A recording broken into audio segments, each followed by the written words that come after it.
The wind didn't just howl that day, it came to kill. It screamed across the flat, cracked earth with a voice like grinding bone, tearing the sky open and turning the sun into a forgotten memory. This was the kind of storm that scrubbed the world clean, that buried secrets and men with equal indifference. And Jacob Carrion was a man ready to be buried. He knelt beside his horse as the animal drew its last, shuddering breath. The desert had claimed it, the same way it had claimed everything else he'd ever loved. He pulled his bandana tighter, the grit in the air already feeling like tiny shards of glass against his skin. He shouldn't have been out here. No sane man was. But Jacob hadn't been heading home. He couldn't. Home was just a house full of ghosts now. He was coming back from burying the last of his father. A dusty chest, some worn-out tools, and a journal filled with a lifetime of regrets. His mother was gone. His wife Martha was gone. And the final, cruel joke from God was that he'd been left with no children, no legacy, just acres and acres of stubborn dirt that refused to give life, under a sky that refused to cry.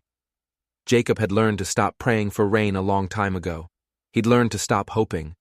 But hope, he was about to find out, doesn't always knock. Sometimes it screams. He heard it first as a thin, high shriek, almost stolen by the storm. A coyote, maybe, or just the wind playing tricks on a lonely man's mind. He was a man well acquainted with hearing things that weren't there, the echo of Martha's laugh, the creak of his father's chair. He took another step, ready to walk into the brown fury and let it take him. Then he heard it again, a different sound, a child's cry. He froze. It was impossible. There was nothing out here for miles but rock and sand and death. But the sound came again, fainter this time, more desperate, like a guttering candle flame fighting the dark. He didn't think, he didn't reason, he just moved. He staggered blindly into the roaring beige wall, one hand shielding his eyes, the other stretched out into the nothingness. The world was a churning vortex of sand. He couldn't see a foot in front of his face. The wind clawed at him, tried to rip the breath from his lungs. Then his boot hit something soft. A whimper answered the impact. He looked down, and through the swirling chaos, he saw her. A little girl, no older than 6, her clothes nothing but rags, her face raw and blistered. She looked up at him with eyes so wide with terror they seemed to swallow her whole face. Her lips were cracked and bleeding, too dry to form a single word. Her tiny, filthy fingers latched onto his sleeve with the impossible strength of the dying. It was a grip that said, "I am here. Don't let me go." Jacob scooped her into his arms without a second thought, her small body weighing almost nothing.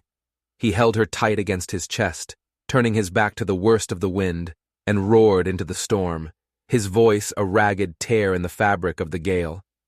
"Anyone else?" A cough answered him, then another, weak, but there. He stumbled toward the sound, shielding the little girl with his body. And then he saw them. Crouched beneath the splintered remains of an old buckboard wagon were 2 boys. One looked about 10, his stance defiant even in his terror. The other, maybe 8, was just trying to disappear into himself. And beside them, curled up against a broken wheel like abandoned kittens, were 2 more. Twins, a boy and a girl, maybe 4 years old. Their bodies limp, their breathing so shallow it was barely there. 5 of them, 5 children, lost and half-buried in a storm that would have scraped their bones clean in another hour. He stared at the buckboard. It wasn't just broken from travel. The wood was splintered outwards, and a dark scorch mark, like a lightning strike, scarred the main axle. Something was wrong here. This wasn't just a lost family. This was a wreck, but there was no time for questions. He threw the oldest boy over his shoulder, tucked one of the twins inside his coat with the girl, and ordered the other 2 to grab his belt. "Don't you let go," he snarled. "You hear me? You don't let go for anything." They didn't cry. They didn't ask questions. They just obeyed, their eyes hollow with a kind of obedience that is learned, not taught. an obedience that comes from knowing that questions get you hurt. Finding his own wagon took an hour that felt like a lifetime. His horse was dead, but the wagon itself still stood, a small miracle he didn't have the energy to question. He loaded the children inside, piling them together for warmth, wrapping them in every last blanket he owned. He poured the last of his water between their cracked lips, one precious drop at a time. Only when they were all huddled together, a trembling pile of reclaimed lives, did Jacob finally sit. He leaned his head back against the rough wood of the wagon, and only then did he realize his hands were shaking uncontrollably. The little girl, the first one he'd found, crawled over to him and pressed her small body against his side, laying her head on his arm. She trusted him. After everything she'd clearly been through, she simply trusted him. Jacob hadn't cried in 7 years, not since he'd lowered Martha into the cold, hard ground. But the feeling of that small head resting on his shoulder, the simple, profound weight of it, unlocked something deep inside him. A dam of grief and loneliness he thought was permanent finally broke. He didn't sleep that night. He sat with his rifle in one hand, the other resting on the child's back, daring the desert, or whatever else was out there, to try and take them from him. By morning, the storm was gone. The sky was a crisp, merciless blue. He hitched himself to the wagon, his muscles screaming in protest, and began the long, agonizing journey back to the ranch. It took 2 days of back-breaking work, pulling the dead weight of his life and 5 new souls toward the only home he had left. The Carrion Ranch wasn't much. A crooked house, a tired windmill, and fences that were more memory than barrier.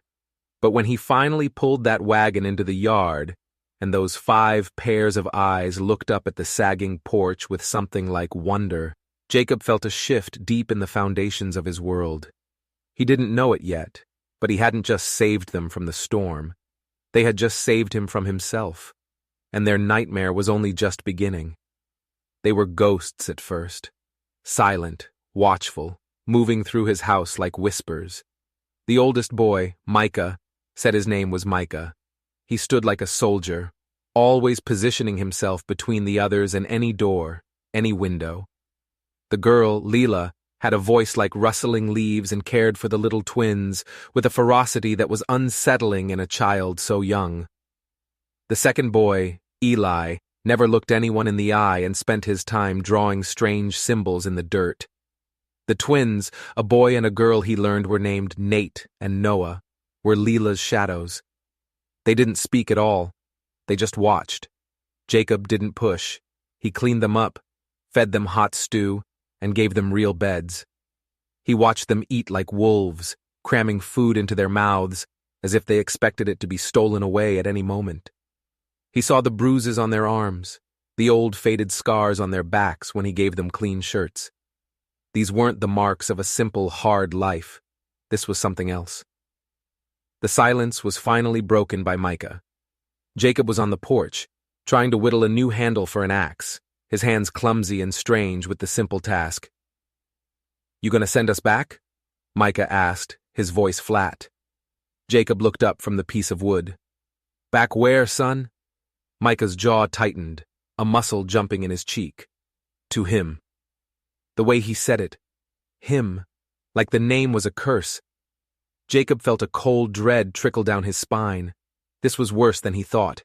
He set down his knife, giving the boy his full attention. "There's no him here. You belong here now." It was just a handful of words, but something in Micah's eyes cracked. The hard suspicion that had coated him like armor began to splinter, revealing a raw, desperate hope underneath. It was the most powerful thing Jacob had seen in years. Later that night, Jacob was about to turn in when he heard a sound from the room he'd given the girls. He paused at the door, listening. It was Leela, kneeling by her bed, her hands clasped so tightly her knuckles were white. She was whispering a prayer. "Thank you for the man," she whispered, her voice trembling. "Thank you for the food. Please, please don't let him be like the other one.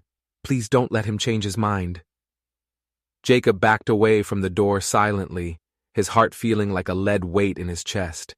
He leaned against the hallway wall, the wood cool against his back. The other one. These children hadn't just been lost. They had been running. The next few days were a fragile truce with peace. He taught the boys to chop wood. Micah swung the axe with a grim determination, while Eli gathered the kindling with meticulous care. Leela, impossibly, started humming while she swept the floors, a tune that was broken and sad, but a tune nonetheless. The twins even laughed once, a sudden, startling burst of sound that made the chickens scatter. Jacob found himself smiling. He saw a small, muddy handprint on the kitchen window and found he couldn't bring himself to wipe it away. It felt like proof that his house was no longer a tomb. But he knew it couldn't last.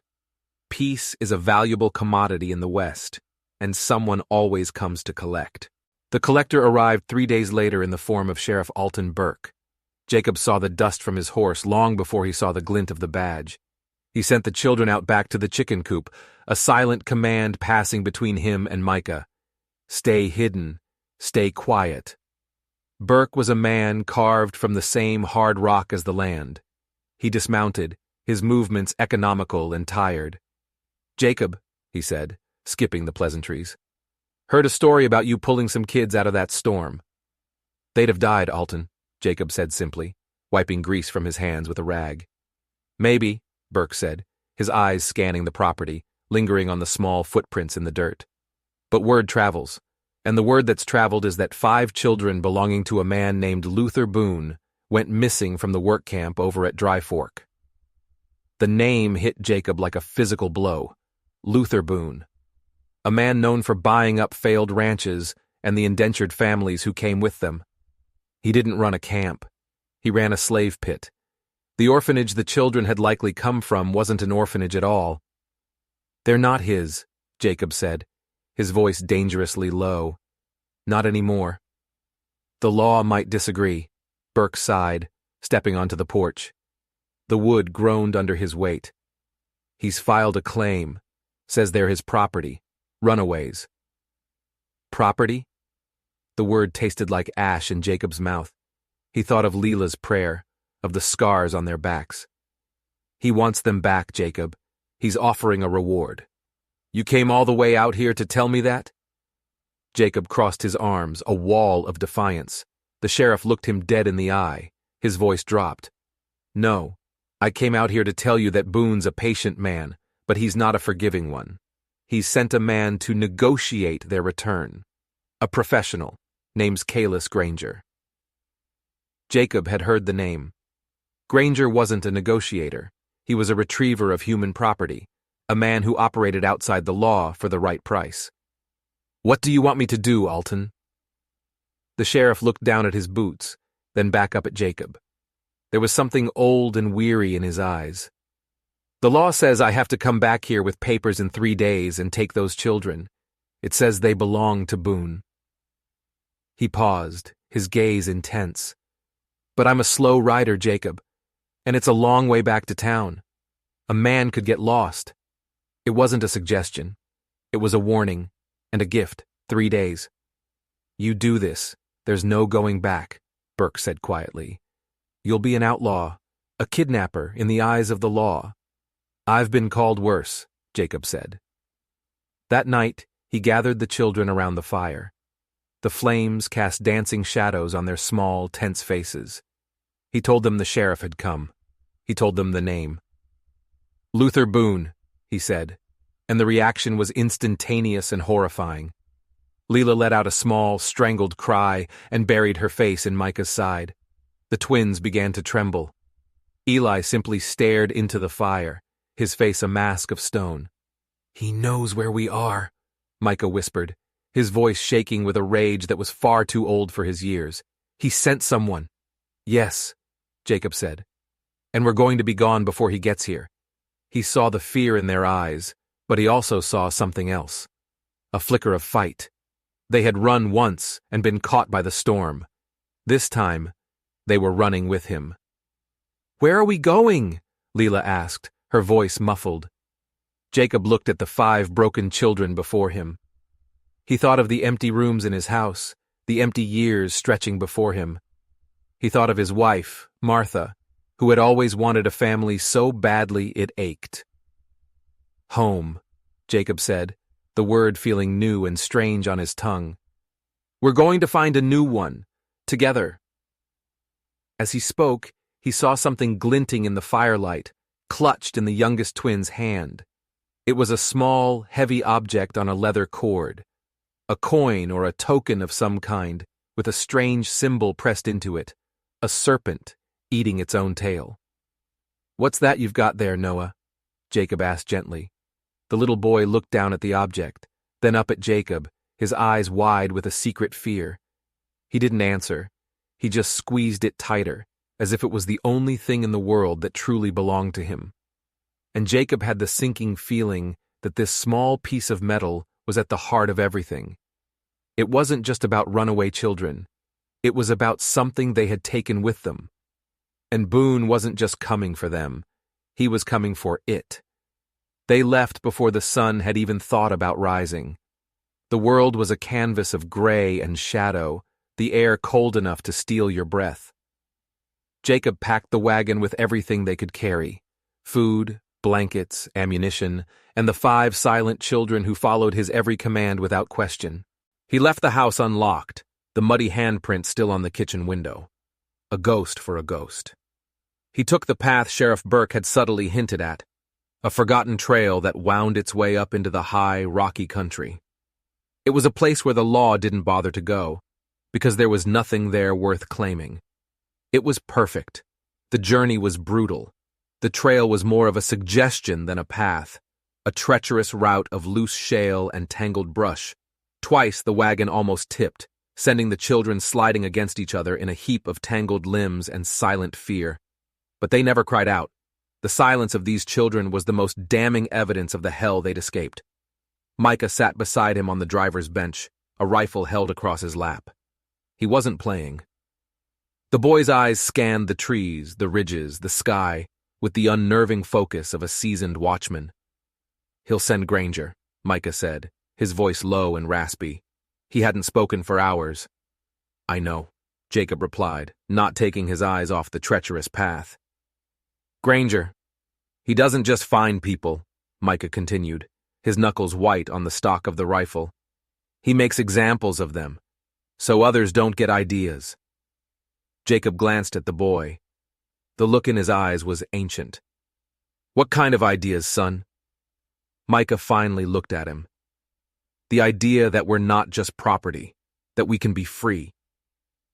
Jacob didn't have an answer for that. He just clicked the reins, urging the horses onward, deeper into the unforgiving wilderness. They found the cabin Burke had described just as dusk was bleeding across the sky. It was barely a cabin at all, more like a collection of logs leaning against each other in a silent agreement to not fall down. The roof was half gone, and ivy crawled over it like a living green shroud. But it was defensible, and it was hidden. They worked together, their movements synchronized by a shared, unspoken urgency. Jacob patched the roof with tarpaulin from the wagon. Leela, with a quiet competence that broke Jacob's heart, got a fire going in the stone hearth and started making a thin stew out of dried beans and salt pork. Eli, the quiet observer, found a nearby spring, ensuring they had clean water. The twins, Nate and Noah, huddled together, their eyes tracking every shadow. Jacob saw Noah clutching that strange metal token again, rubbing the serpent symbol with his thumb. A nervous habit, or something more. That night, as the children slept in a tangled pile of blankets near the fire, Jacob sat by the door, his own rifle across his lap. He wasn't a praying man anymore, but he sent a silent message into the darkness, a promise to whatever was listening. To Martha, I won't let them be taken, not while I'm breathing. The first sign of trouble came 2 days later. Jacob was teaching Micah how to set a snare for rabbits when Eli came running from the spring, his face pale with panic. The water, he gasped, pointing back the way he came. It's wrong. Jacob followed him at a run. The spring, which had been crystal clear, was now murky and slick with a strange, oily sheen. At the edge of the water lay 3 dead squirrels and a blue jay, their bodies stiff. It was poison. This wasn't a random act. This was a message. I know where you are. I can reach you whenever I want. I can kill you without ever showing my face. It was Granger's signature. Cruel, efficient, terrifying. We can't stay here, Micah said, his voice grim. The boy had gone from child to soldier in the space of a heartbeat. Jacob knew he was right. They had to move. But where? The wilderness was vast, but Granger was like a wolf. He'd find their trail. They packed what they could, their movements frantic now. As Leela was stuffing blankets into a sack, something fell from the folds of the twins' bedding. It was another token, identical to the one Noah carried, but this one was clutched in Nate's hand. Jacob knelt down. "Boys," he said, his voice gentle. "Where did you get these?" The twins just stared at him, their eyes wide with fear. Leela answered for them. "They were our mother's," she whispered. "She gave them to us. Before." She trailed off, unable to finish the sentence. "Before what, Leela?" Jacob pressed, his gut twisting. "Before Mr. Boone said she and Papa had to leave," she said, her voice barely audible. "He said they broke their contract. He said we belong to him now, to pay their debt." The pieces slammed into place in Jacob's mind with the force of a physical blow. The children's parents weren't dead. Boone had taken them. And these tokens, they weren't just keepsakes. They were markers, proof of ownership. But maybe they were something more. Suddenly, Eli, who had been staring at the tokens in Jacob's hand, spoke for the first time in what felt like days. His voice was a choked whisper. "They're not just tokens," he said, his eyes fixed on the serpent symbol. "They're keys." Before Jacob could ask what he meant, a sound split the air. Not a gunshot, a whistle. A single, sharp, chilling note that echoed through the trees. Micah grabbed his rifle. "He's here." They all froze, listening. The whistle came again, closer this time. It was a signal. He was playing with them. Jacob made a split-second decision. "Eli, Leela, take the twins. Head for the rocks on the west ridge. Don't stop for anything. Micah, you're with me." "What are you going to do?" Leela cried, her face a mask of terror. "We're going to stop running," Jacob said, his voice hard as iron. "We're going to set a trap of our own." He didn't know if it would work. He was just a broken-down rancher, and Granger was a professional hunter of men. But as he looked at Micah, standing beside him with grim resolve, he knew they had one advantage. Granger thought he was hunting 5 terrified children and 1 old man. He had no idea he was walking into the path of a father, and a father protecting his family is the most dangerous animal in the woods. The forest was a maze of shadows and silence. The whistling had stopped, which was somehow more terrifying. It meant the game was over. The hunt had begun in earnest. "He'll circle," Jacob whispered to Micah, his voice barely disturbing the air. "He'll come from high ground, try to box us in against the ridge." Micah just nodded, his eyes scanning the dense tree line. The boy moved with a quiet economy that unnerved Jacob. How does a child learn to be this still, this patient? What horrors had he witnessed to bake the fidgeting out of his bones? Jacob led him to a narrow ravine, a deep cut in the earth choked with fallen logs and thorny bushes. "In here," Jacob commanded. "Stay low, and don't make a sound until I give the signal." Micah crawled into the brush without a word. Jacob circled back, making his way to a small clearing, deliberately scuffing his boots, snapping a twig. He was the bait. He sat down on a fallen log, placing his rifle on the ground beside him, making himself look tired, defeated. He was counting on Granger's arrogance. A man like that wouldn't just shoot him from a distance. He'd want to savor it. He'd want to see the hope die in Jacob's eyes. He didn't have to wait long. A twig snapped behind him. Jacob didn't move. He kept his breathing slow and even. "You've led me on quite a chase, old man," a voice said, smooth as oiled leather. Jacob turned his head slowly. Kalis Granger was even more imposing in person, tall and lean, dressed in black, with eyes that were cold and empty like a winter sky. He held a pistol, aimed casually at Jacob's chest. "They're just children," Jacob said, his voice steady. Granger smiled, but it was a dead thing, a simple baring of teeth. "They're property, stolen property. Mr. Boone is a man who values his investments, and he's willing to pay handsomely for their return, and for the items they took." "The tokens," Jacob stated, not a question. Granger's smile widened slightly. "So you found them. Smart. They're more than just markers. They're deeds. Each one corresponds to a plot of land, a family contract, as Mr. Boone so delicately puts it. With those, the children are legally his. Without them, it becomes a mess, and Mr. Boone does not like messes.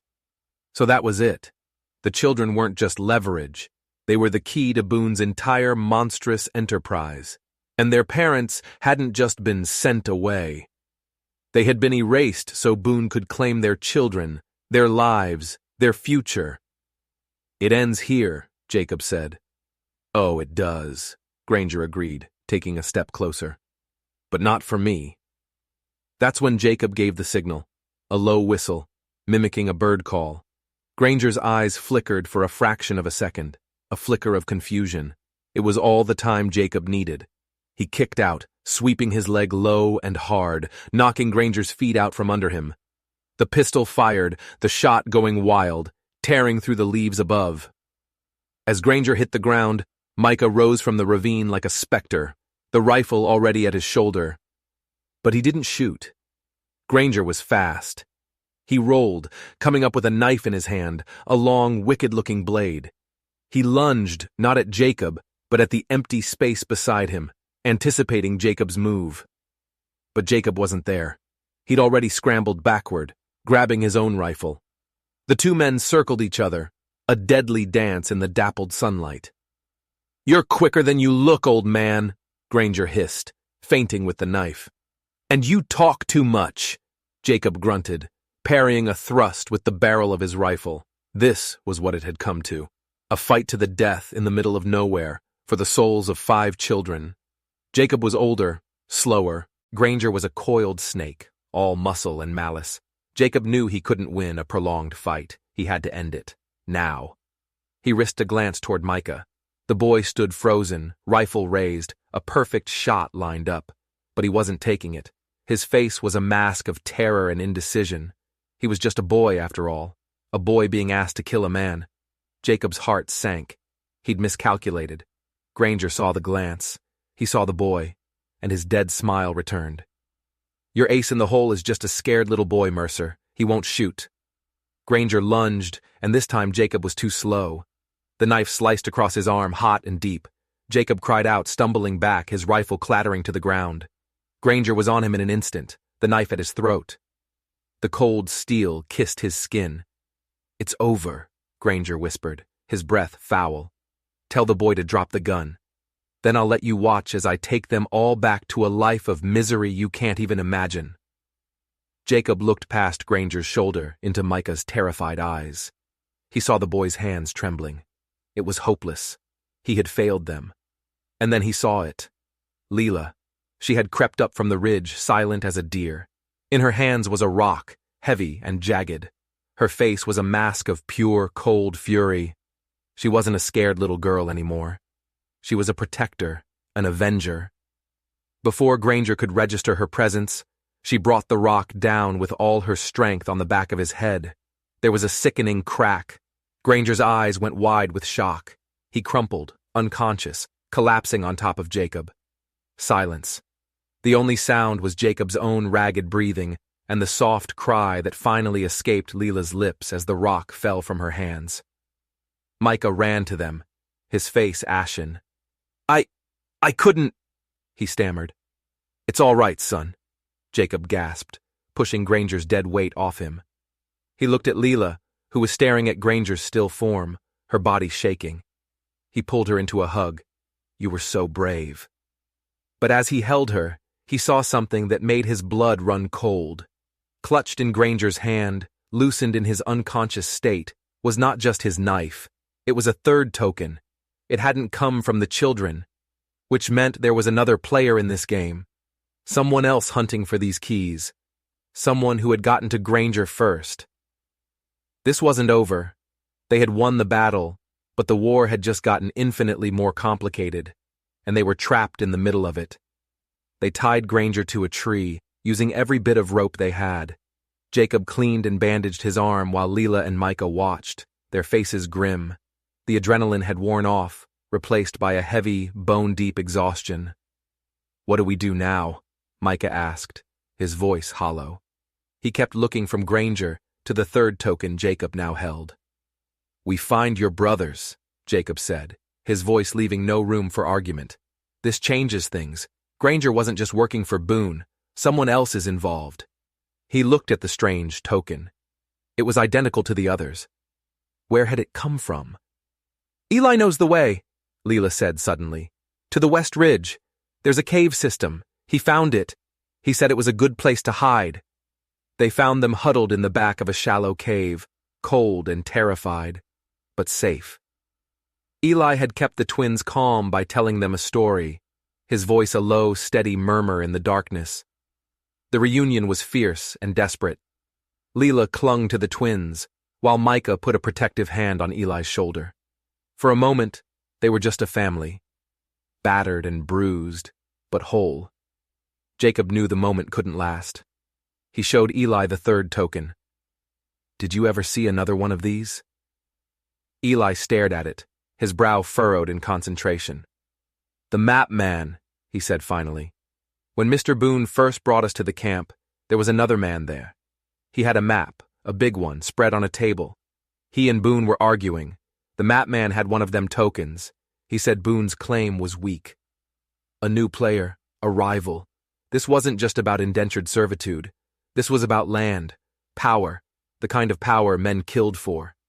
"We need to disappear," Jacob said. "For real this time. Somewhere no one would ever think to look." He thought of Sheriff Burke.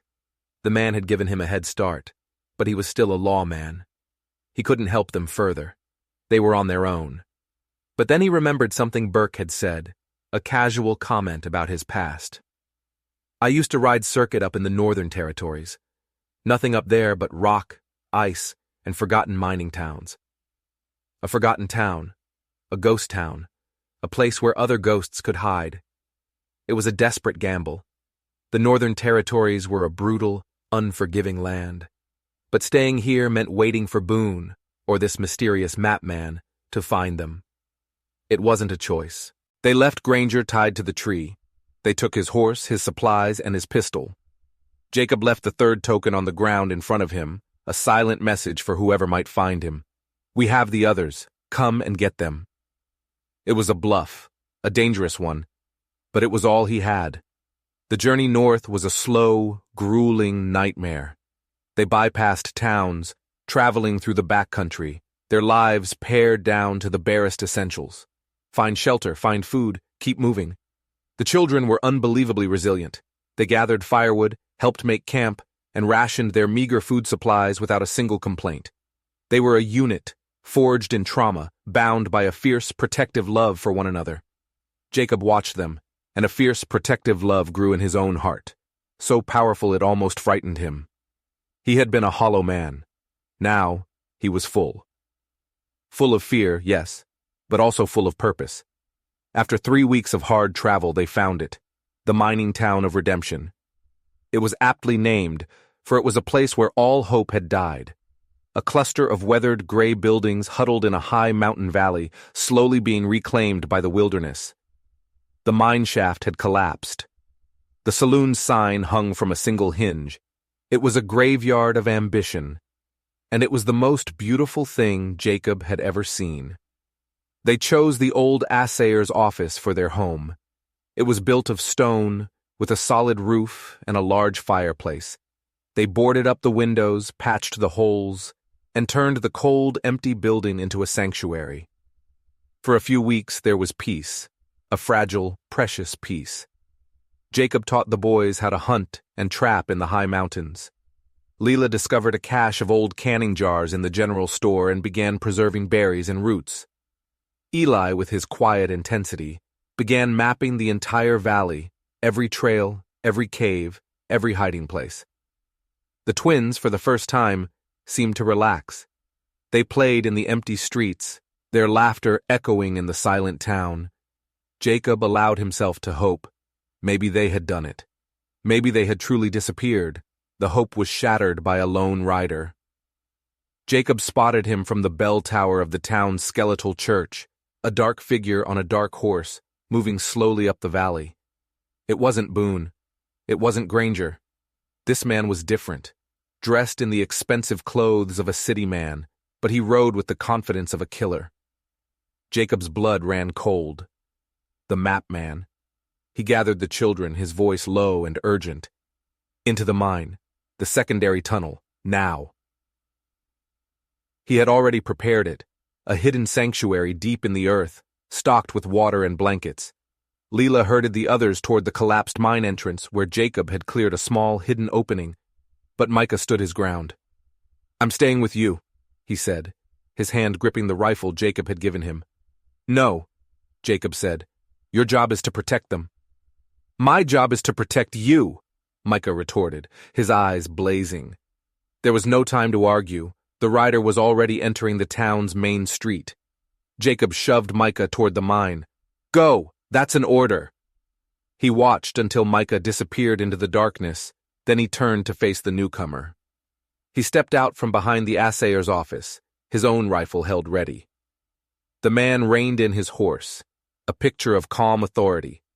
He had a handsome, unlined face and a smile that was all charm and no warmth. "Jacob Carrion," the man said, his voice pleasant. "I've been looking for you. My name is Atticus Thorne. I believe you have something that belongs to my employers." "If you're with Boone, you're out of luck," Jacob said. Thorne chuckled, a sound like ice cracking. "Luther Boone is a crude instrument, a blunt object. I, and the people I represent, are far more sophisticated. We have an interest in this valley, a prior claim, you might say. Those tokens the children are carrying are the proof." "They're deeds," Jacob said. "They are," Thorne confirmed. "To this entire mountain, the silver in that mine is a pittance. There's something far more valuable buried here, and those tokens are the only legal claim to it. Boone stole them from the children's parents before he disposed of them. We simply want them back. We'll even let you keep the children. We have no use for them." He said it so casually. We have no use for them, like they were furniture. The rage that filled Jacob was pure and white-hot.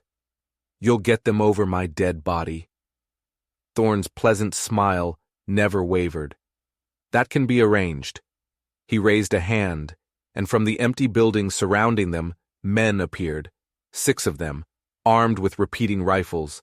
They had been waiting. It was an ambush. Jacob was surrounded, hopelessly outgunned. Thorne dismounted, walking slowly toward him. "It's a shame. You've shown some real spirit.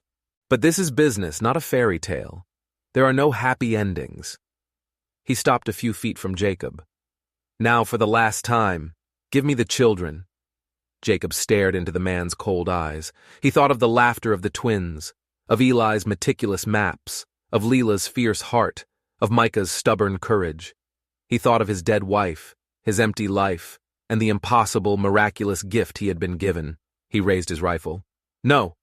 Thorne sighed, a theatrical display of disappointment. "So be it." He gave a signal. The 6 men raised their rifles. This was it, the end of the line, and then the world exploded. Not from the rifles, from the ground, from the collapsed mine shaft. A geyser of rock and dirt and timber erupted into the air with a deafening roar. Eli's maps hadn't just been for hiding. He had found the old demolition charges, the unstable dynamite left behind by the miners, and Micah, brave, foolish, incredible Micah, had lit the fuse. The explosion sent Thorne's men flying. The ground bucked, and the bell in the church tower let out a single, mournful clang. In the chaos, Jacob fired. He didn't aim for the men. He aimed for Thorne. The bullet caught the man in the shoulder, spinning him around. Jacob was on him in a second, the butt of his rifle crashing down. He stood over Thorne's fallen body as the dust began to settle. Micah and the others emerged from the hidden tunnel, their faces grimy but their eyes shining. They had done it. They had won. But as Jacob looked at the carnage, at the wounded men groaning on the ground, he knew this was far from over. Thorne's employers, this sophisticated syndicate, they wouldn't just let this go. They had woken a dragon. He gathered his family close, this impossible family born of storms and violence. They had found their sanctuary. Now, they would have to turn it into a fortress. The silence that fell after the explosion was heavier than the dust. It was the silence of a line crossed, of a war declared. Jacob looked at the groaning, wounded men scattered across the main street of Redemption, and then at the 5 children emerging from the smoke, their faces a mixture of terror and triumph. He had wanted to hide them, but Micah and Eli had just announced their presence to the world with a stick of dynamite. There was no going back. Redemption wasn't a hideout anymore. It was the front line. "Is it over?" Leela asked, her voice a small thing in the sudden quiet. Jacob looked at the bleeding, unconscious form of Atticus Thorne. "No," he said, his voice grim. "It's just getting started." He knew men like Thorne were just messengers. The real power lay with the faceless employers, the syndicate that wanted the mountain. They wouldn't send another man. They would send an army. He made a decision, right there, surrounded by the wreckage. Running was done. Hiding was done. From now on, they would stand their ground. This patch of worthless rock and haunted buildings was their home, and they would defend it. First, he dealt with the immediate threat. He rounded up Thorne's men, disarmed them, and tended to their wounds as best he could. He was a rancher, not a doctor, but he knew how to stitch a wound and set a bone. They were his prisoners, but they were also his best source of information. He interrogated them one by one. Most were just hired guns, loyal to the paycheck, not the cause. But one of them, a younger man with fear in his eyes, talked.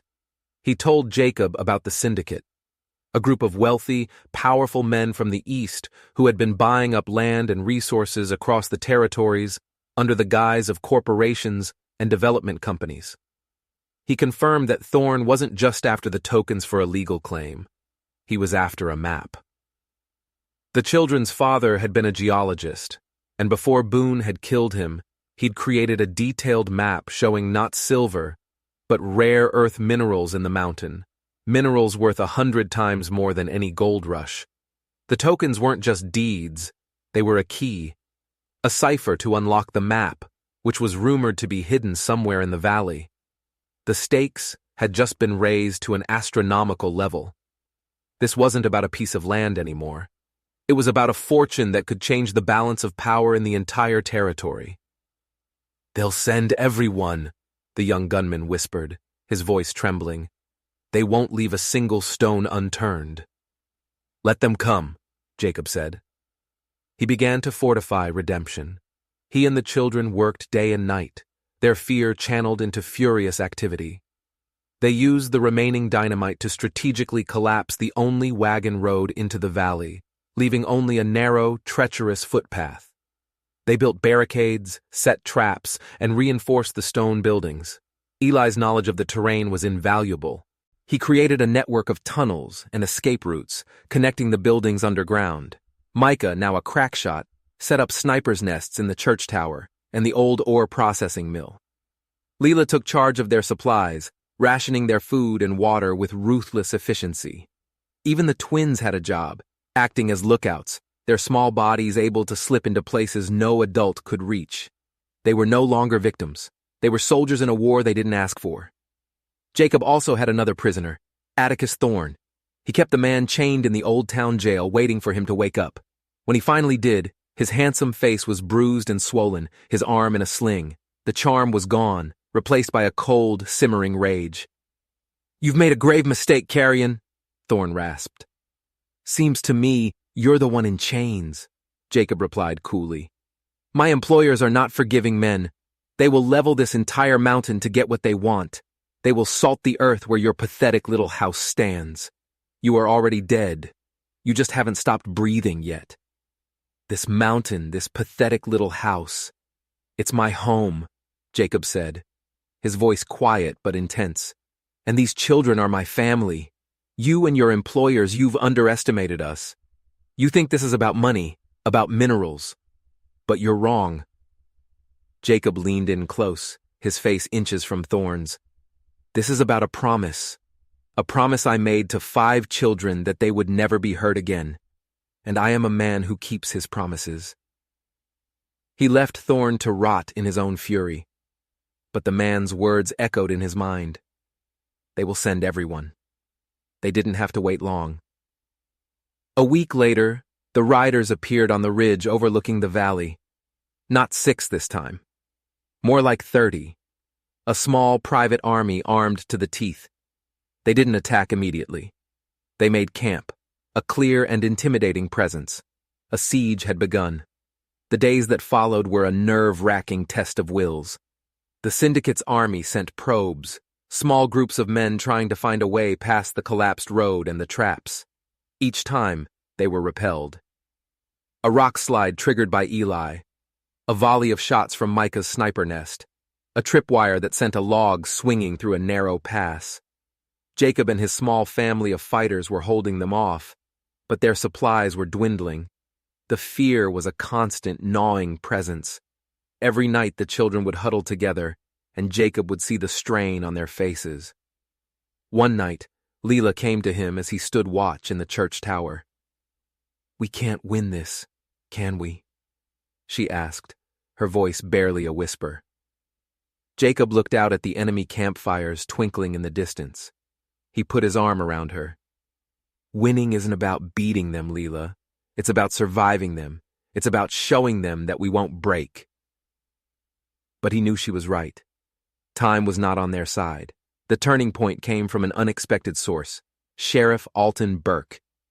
He appeared one morning at the edge of the valley, alone, carrying a white flag. Jacob met him at the barricade. "You've stirred up a hornet's nest, Jacob," Burke said, his face etched with worry. "The Syndicate has powerful friends. They've put pressure on the territorial governor. They've got warrants. Legally, you're a terrorist." "I'm a father," Jacob corrected him. Burke sighed. "I know. That's why I'm here. I can't stop them. But I can buy you time. I've got a detachment of territorial marshals with me. We're going to enforce the warrant. It'll be a standoff, a legal mess. It'll slow the Syndicate down, force them to play by some rules. But it's temporary, Jacob. A few weeks, maybe a month." It was a lifeline, a desperate, fragile one, but a lifeline nonetheless. While Burke's marshals created a buffer zone, Jacob knew he had to end this. He had to find the map. He questioned Thorne again, but the man just laughed. The answer, when it came, was from the children. Eli, looking over his own hand-drawn maps, noticed something. A series of strange markings on the wall of the assayer's office, hidden beneath a layer of soot. They corresponded to points on his map of the valley. And the twins, remembering a game their father used to play with them, realized the markings were a star chart. Their father had hidden the map in plain sight. It wasn't a piece of paper. The map was the valley itself, and the key to reading it, the starting point, was indicated by the position of the stars on the night the town of Redemption was founded. A date carved into the cornerstone of the church. Using the tokens as a cipher, they finally found it. A loose stone in the back of the fireplace in their own home. Behind it was a small, lead-lined box.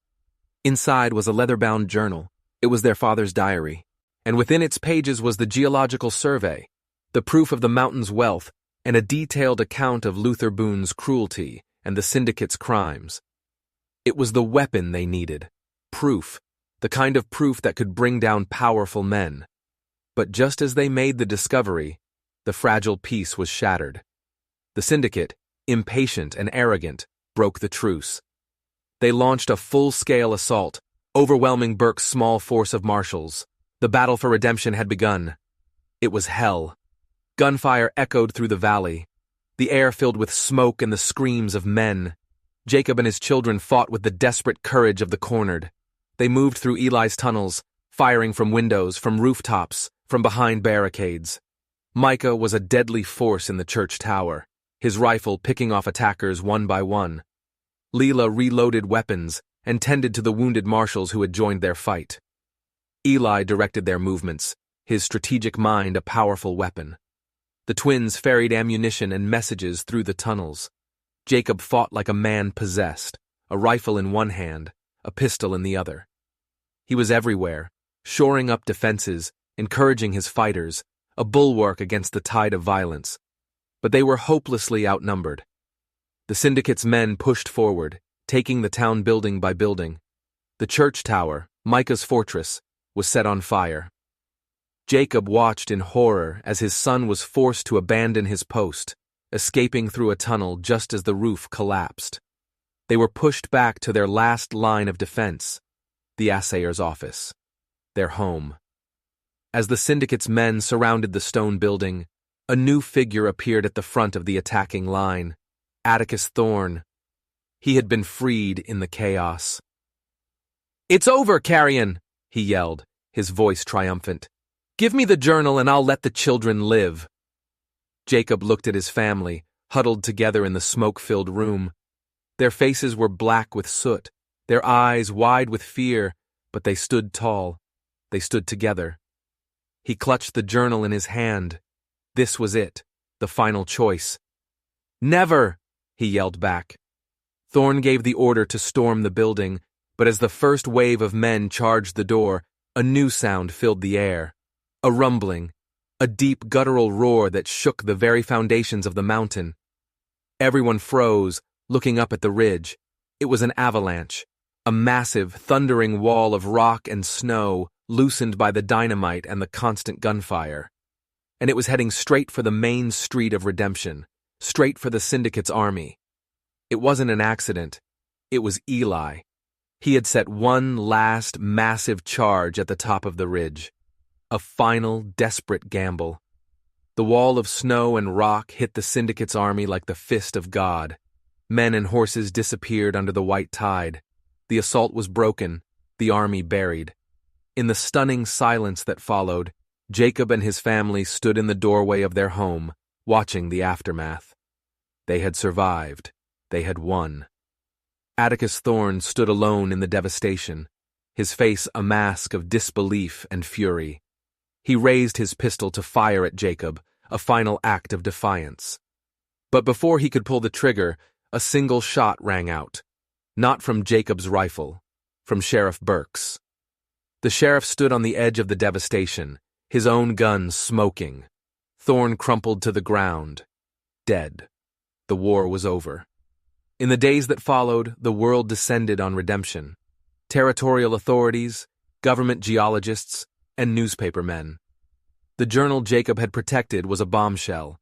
It exposed the syndicate, implicated powerful men, and rewrote the ownership of half the territory. The children were declared free, their parents' names cleared. The wealth of the mountain was placed in a trust to be managed for their benefit. They were, on paper, the wealthiest children in the West, but they didn't care about that. As the officials and reporters finally packed up and left, the six of them stood on the porch of their battered, bullet-scarred home. The valley was quiet again. "What do we do now, Papa?" Micah asked. He had started calling him that during the battle, and it had stuck. Jacob looked at the 5 faces turned toward him, his 5 miracles, his family. "Now," he said, a slow smile spreading across his face, "we rebuild." They did. They rebuilt Redemption, not as a mining town, but as a sanctuary, a place for other lost children, for families broken by the cruelty of the world. The Mercer Ranch, as it came to be known, became a legend, a place of hope, defended by a quiet rancher and his 5 impossible children. Jacob never lost the weight of the storms he had weathered, but he was no longer alone in carrying it. He had found his purpose in the heart of the whirlwind. He had been a barren man with a barren life. But the storm had brought him a harvest he never could have imagined. A harvest of love, of courage, of family. He was home. They were all finally home. This story is a testament to the fact that family isn't always about the blood you share, but about the people you're willing to bleed for.